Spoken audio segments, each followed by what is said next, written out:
ustedes? Muy buen día, un gusto de saludarlos. Hoy día vamos a conversar con una enfermera matrona. Vamos a conversar con Báltica Cabieses. Ella es la directora del Centro Global Intercultural, dependiente de la UDD. ¿Cómo estás tú, Báltica? Muchas gracias por recibirnos. Buen día. Buen día, Miriam. Gracias por la invitación. Es un honor estar con ustedes hoy. Oye, por favor, cuéntame, a ver, ¿de qué se trata un centro cultural, un centro global intercultural? Pero también me parece que tú eres la directora del Centro Global, Centro de Salud Global Intercultural. Cuéntame un poquito de qué se trata. Sí, soy la directora del Centro de Salud Global Intercultural. Este es un centro interdisciplinario que está alojado al interior de la Universidad del Desarrollo aquí en Santiago y que combina el trabajo de investigación y de transferencia de las facultades de medicina y de psicología. Es un espacio de trabajo de investigación interfacultades entre estas dos facultades al interior de la universidad. Tiene un énfasis de interés sobre temáticas de salud global e intercultural que son de urgencia y de relevancia planetaria, digamos, por eso el énfasis en salud global. La salud global se interesa por temáticas de salud que son comunes y que atraviesan las fronteras entre países y entre regiones, problemáticas que se van repitiendo en materia de salud poblacional entre distintos países y regiones y que van generando llamados a la acción que van más allá de la frontera. Por eso la salud global se interesa de miradas más planetarias de problemáticas de salud que convocan de manera conjunta a distintos países y regiones. Y la Oye, dimensión intercultural se interesa en el espacio de encuentro humano significativo que ocurre en los espacios de salud. Para estas problemáticas globales de salud, cómo abordamos esas problemáticas globales en espacios, en los escenarios de salud que reconozcan la diversidad de formas de creencia, formas de ver el mundo, filosofías de vida, prácticas y creencias que tenemos las personas que habitamos este territorio. Oye, en ese sentido, cuéntame, ¿cuáles son entonces los proyectos o las áreas de interés que ustedes tienen en este momento que están funcionando? Porque yo logro entender toda la parte intercultural, me imagino que tiene que ver mucho con la migración dentro en el mundo, como dicen, ¿no? El tema global.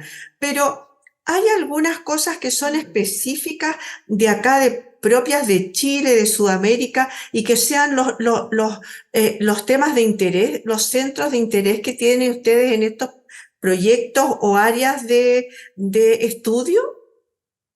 Es una pregunta súper interesante, Miriam, porque la salud global a escala mundial permite que el conocimiento que ocurre de interés global también tiene contextos particulares locales de cada país, de cada territorio. Entonces, algo que puede ser entendido como muy local, como por ejemplo el acceso a salud de niños migrantes en una comuna particular de Chile, tiene, si bien está constituido en una realidad local de una comuna, tiene un interés global porque la movilidad humana es parte del proceso humano global. Entonces hay una distinción de niveles o de énfasis de aproximación a la temática de salud global que la hacen multinivel, compleja y dinámica en el tiempo y por eso digna de ser investigada, porque es compleja, es cambiante y también si bien tiene realidades globales de factores que lo van precipitando o influenciando, cada realidad particular es diferente también. Oye, eso significa que de alguna manera esta interculturalidad que hay en estos momentos, no solamente en Chile, en todas partes del mundo, implica que tengamos que ver, por ejemplo, no solamente las enfermedades propias, digamos, de cada etnia, de cada raza, de cada país, que son propias del lugar y que por lo tanto a lo mejor las traen o las llevan, no sé, ahí, sino que también el tema de las creencias, como decías tú, el tema de cómo deben ser tratados a lo mejor, porque hay gente que sea, no sé, estoy inventando, un poco más pudorosa que otra, personas Uh-huh. que tengan costumbres distintas. Mm, Exactamente de eso se interesa la interculturalidad. Entonces, la interculturalidad en salud se preocupa de comprender y también tener una forma de accionar sobre los encuentros humanos en un espacio de salud, que de manera natural o característica por diseño no son homogéneas ni son horizontales, sino que hay una relación asimétrica de poder entre el que es el experto, que es el profesional o el trabajador de la salud, y la persona paciente, usuaria, que va a solicitar de algún tipo de apoyo o prestación de salud.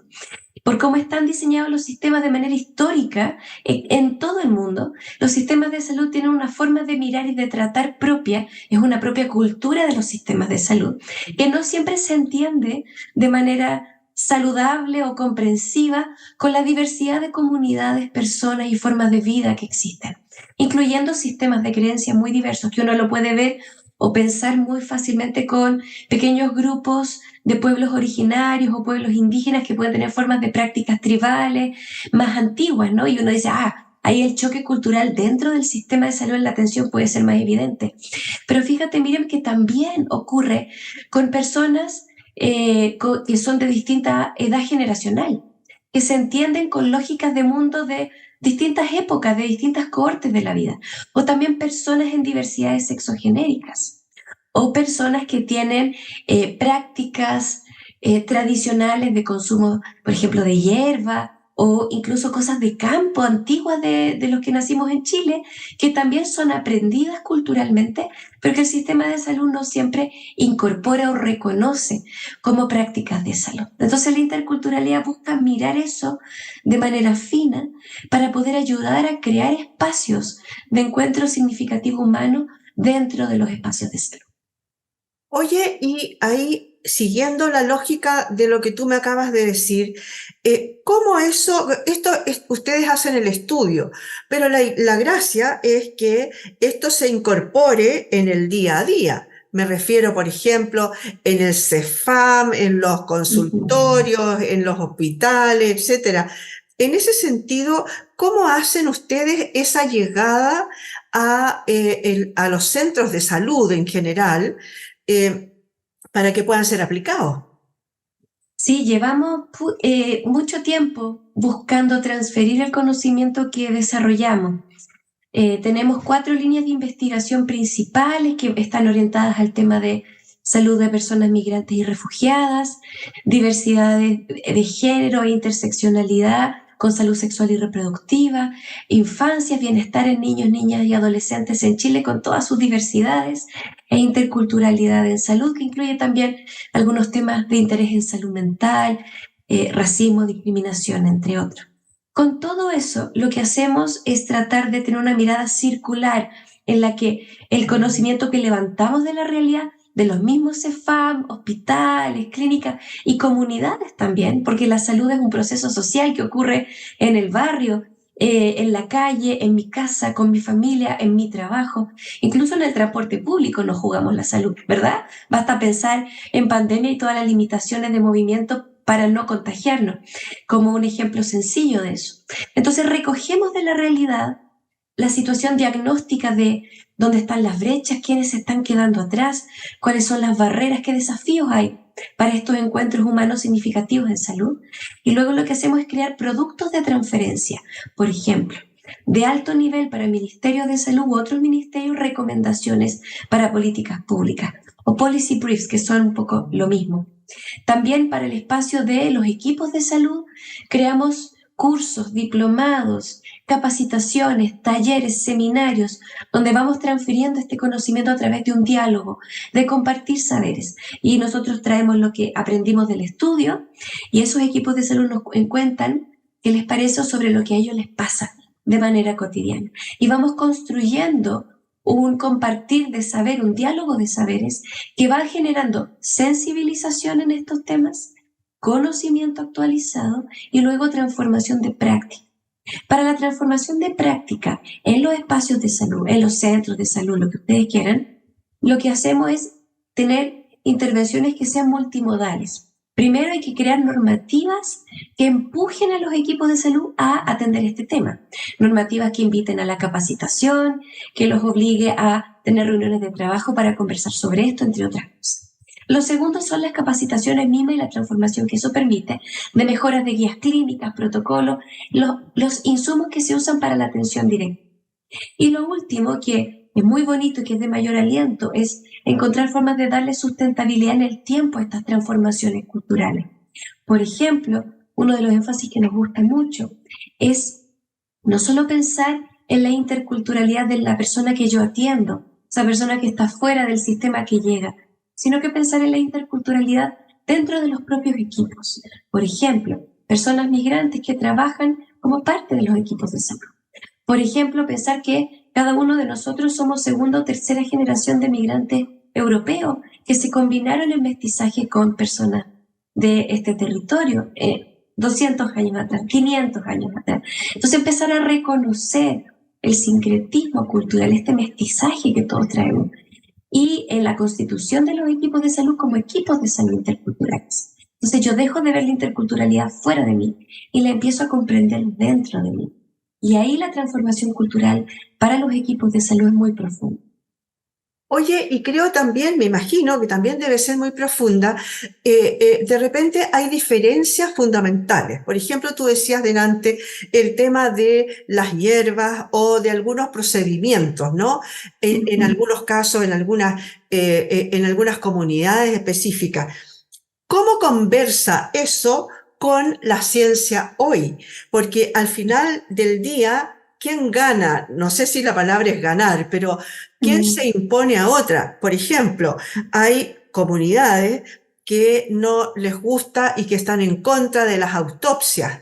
Hay personas y hay comunidades que están en contra de las vacunas o bueno, de un montón de cosas. ¿Cómo conversan ustedes ahí? ¿Cómo conversa la ciencia con estas, no sé si llamarle creencias, porque no la quiero mirar en menos tampoco, ¿no? Pero que no son la ciencia tal como la conocemos. Abres la discusión, Miriam, a varios puntos súper profundos, filosóficos de lo que es la ciencia, qué tipos de ciencia existen, y también de lo que comentábamos hace unos minutos atrás sobre algo que es inherente a la relación humana. Cualquier relación humana es una relación de poder. Siempre hay en juego una relación de poder en un encuentro humano, siempre. Y eso está históricamente definido por sistemas de salud muy fuertes que también tienen una forma de creer, tienen sus propios sistemas de creencia, ¿verdad? Biomédicos, hegemónicos, clásicos, que han hecho mucho bien, pero que también han quedado cortos, sobre todo con los problemas crónicos de salud, donde las personas no quieren adherir a las indicaciones. Es un ejemplo súper claro.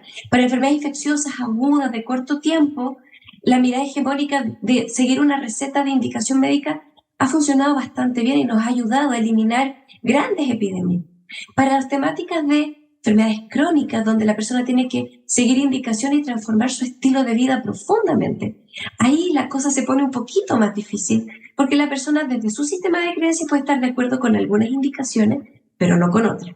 Y no es necesario ser de pueblo originario incluso para esto. O sea, uno mira prácticas en jóvenes hoy, son muy distintas a los adultos mayores en una misma comunidad.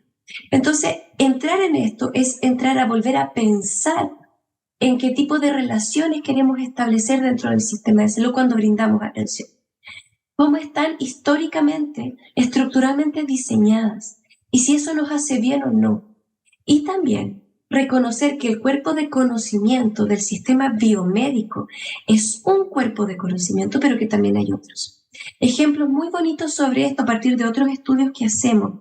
Por ejemplo, con personas con enfermedades raras, huérfanas o poco frecuentes y sus cuidadores. Pensemos en niños con condiciones muy raras que costó mucho tiempo diagnosticar y que tienen una serie de cuidados cotidianos muy complejos de llevar a cabo para que no caigan en hospitalizaciones, no se compliquen, etc.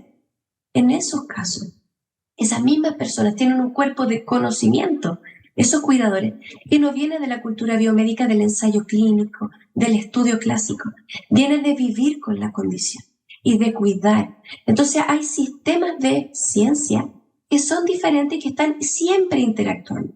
El biomédico de la ciencia biomédica clásica, también está de las ciencias sociales que estudian los grupos, las relaciones humanas, las relaciones de poder, entre otras que es distinta a la biomédica, que es más de las ciencias sociales cualitativas, por ejemplo. Luego está el cuerpo del conocimiento de la experiencia viva, que es otro cuerpo de ciencia, que se le llama conocimiento tácito. en investigación en este tema.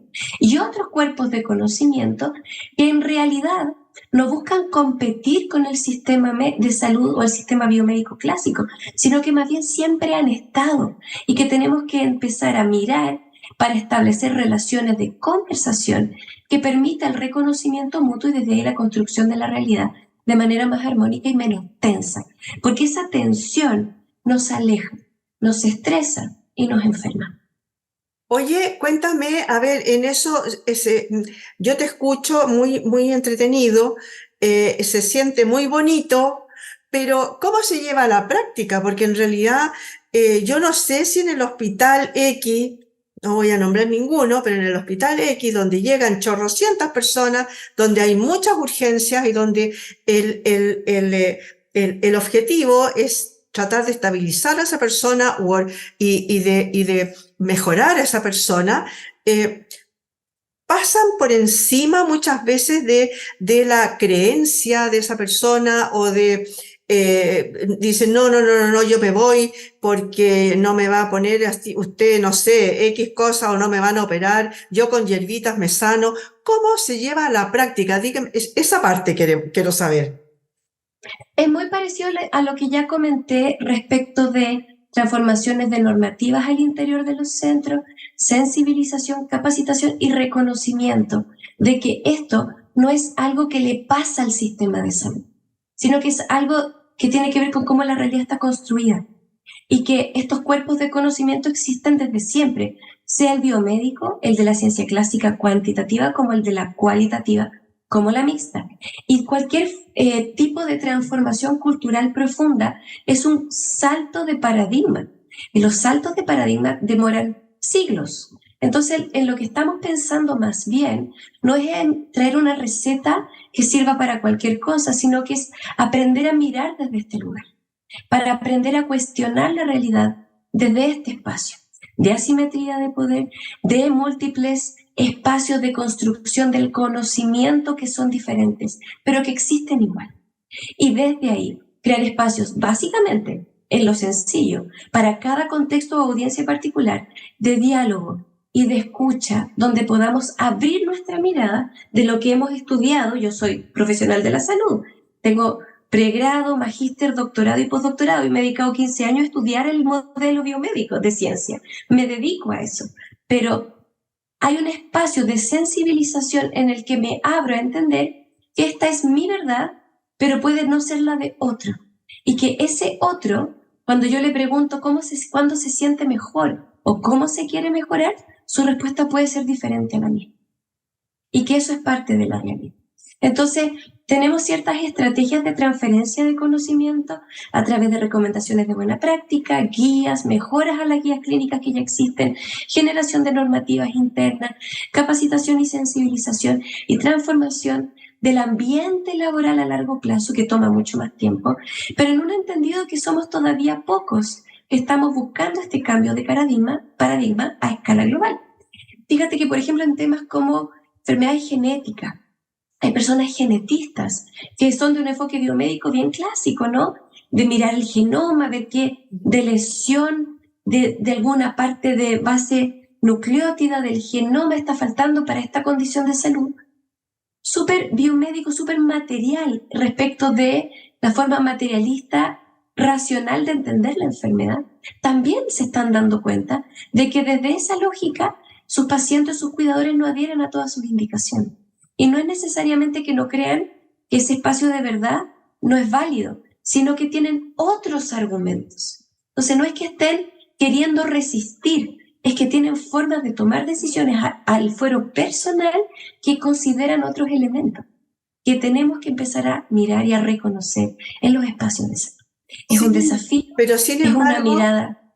Pero sin embargo, se está usando el servicio común y corriente, digamos, el que sirve se supone que está diseñado para todo, que está diseñado como a grandes rasgos, ¿no es cierto? Entonces, a eso llevaba mi pregunta. En ese sentido, en ese momento, cuando se decide, ¿cómo se decide, no? A ver, si yo no le intervengo, va a decir, no sé, te estoy inventando, el médico. Dice, si yo no le intervengo ahora, en 2 horas va a morir porque no tengo otra posibilidad. ¿Cómo se hace ahí? ¿Cómo lo hacen? A lo mejor esa persona tiene que firmar un papel en que diga que no quiere que le hagan ningún tipo de intervención de nada porque no cree en eso y eso es legal, es válidamente aceptado. Sí, primero quiero decir, Miriam, que la realidad es mucho menos compleja que estos ejemplos y la Ya, verdad es que la es como extremo interculturalidad a lo se vive. mejor. Sí, y entiendo el punto de generar un poco la controversia del enfoque, y lo entiendo para la entrevista, pero la verdad es que es mucho más simple que eso. Uno puede crear espacios de reconocimiento del otro simplemente preguntándole. Arthur Kleinman en los años 80 decía, hay 4 o 5 preguntas básicas.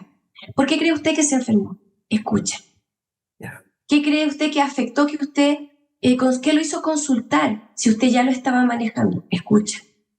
¿Cuáles cree que usted que son las alternativas para sanar desde su punto de vista? Escucha.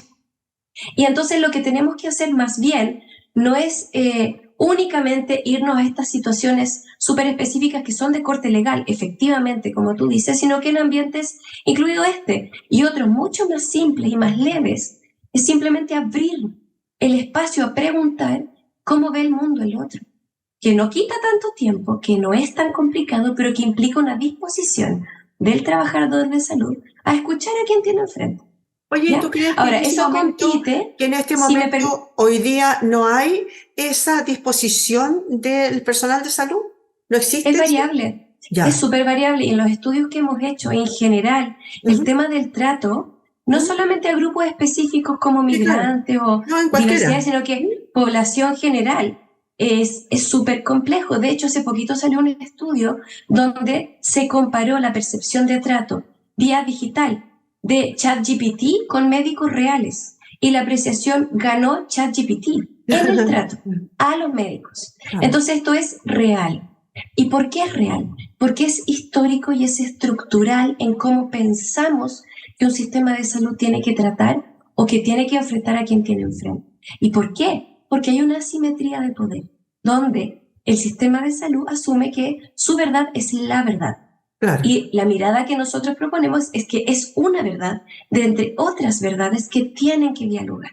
Porque si no, esa persona no solamente va a firmar y se va a ir, eventualmente puede fallecer, como tú dices, que si es una persona que está en su sano juicio, está en su libertad. Hay ciertas religiones que no permiten la transfusión sanguínea, por Claro. ejemplo, Ujú. entre otras cosas. Y eso es parte, de nuevo, no de gente mala clase que le quiere hacer daño al sistema de salud o ser desobediente, sino que es como la realidad está construida, es parte de nuestra diversidad humana. Ahora, entender esto sin que no nos dé rabia, sin que no nos moleste o que nos queramos ir a situaciones extremas de tensión, toma tiempo. Por eso decimos que es una transformación cultural y por eso es que hacemos investigación sobre esto, porque la investigación permite renovar la conversación a través de distintos estudios en distintos nichos que va generando de nuevo la reflexión. Finalmente estamos invitando a una reflexión de fondo sobre cómo construimos la salud en nuestras sociedades. Oye, perfecto. Tú me decías que de la investigación, ¿cuántas personas trabajan y cuál es el abanico de profesionales que existen dentro de este Centro de Salud Global Intercultural? En este momento somos unas 15 personas de ¿Ya? distintas disciplinas, en un espacio muy interdisciplinario. En estas 4 líneas de investigación nos trenzamos personas que vienen de las ciencias sociales, de la salud. Hay cientistas políticos, hay sociólogos, antropólogos, hay psicólogos, médicos, enfermeros, eh, abogados, bioticistas. La verdad es que tenemos un pool enorme de profesionales de distintas áreas que tienen en común que se interesan por este tema general del que estamos hablando como un llamado personal y segundo, que les gusta la investigación y por lo tanto se van entrenando en un modo de trabajo que va generando levantamiento primario de información sobre estos temas, en este variopinto de temas que hablábamos recién, ¿no? Pueblo indígena, migrante, infancia, juventudes, enfermedades raras, otras condiciones. Estamos trabajando mucho en cáncer también. Hay mucho tema en cáncer sobre cómo se vive el relacionamiento con el sistema de salud y cómo se vive, cómo se sana una persona de cáncer. Hay muchas complejidades y grietas ahí para mirar, muy interesante. Recién lanzamos, por ejemplo, en esa línea, hace un par de semanas nada más, un libro de comunicación no violenta sobre cáncer, comunicación social empática y ética en cáncer. Está de acceso gratuito y libre en el repositorio UDD. Si uno pone en Google ese título, lo encuentra y lo descarga gratuitamente. Entonces, por ejemplo, el cambio en el lenguaje, salir del lenguaje bélico, de la guerra contra, de ganarle a, de los perdedores, a un lenguaje no violento, por ejemplo. Y todas estas cosas son de fondo. No es decir qué nuevo remedio sana una enfermedad en particular. Tiene que ver con cómo miramos los procesos de salud-enfermedad, qué tipos de conocimientos reconocemos como válidos y cómo vamos creando en los espacios de atención de salud directa espacios de reconocimiento. Muchas gracias. Le damos a doctora Báltica Cabieses. Ella es la directora del Centro de Salud Global Intercultural de la Universidad del Desarrollo. Muchas gracias por habernos aclarado un poco sobre este tema. Muchas gracias. Gracias, Miriam. Ha sido todo un placer conversar contigo. Muchísimas gracias por esta linda invitación. Igualmente para nosotros, muchas gracias a ustedes también, señoras y señores. Yo creo que fue bastante esclarecedor sobre esta nueva mirada, ¿no? Que debiera haber bastante más abierta, más no sé si llamarle inclusiva, pero de no solamente ver que en nuestras políticas públicas y en nuestros centros asistenciales esté viviendo una pura visión, ¿no? Que debamos incluir a una, sobre todo ahora que hay más interculturalidad en el sentido de migración. Muchas gracias por haber estado hoy día con nosotros en este punto de encuentro. Un placer. Muchísimas gracias.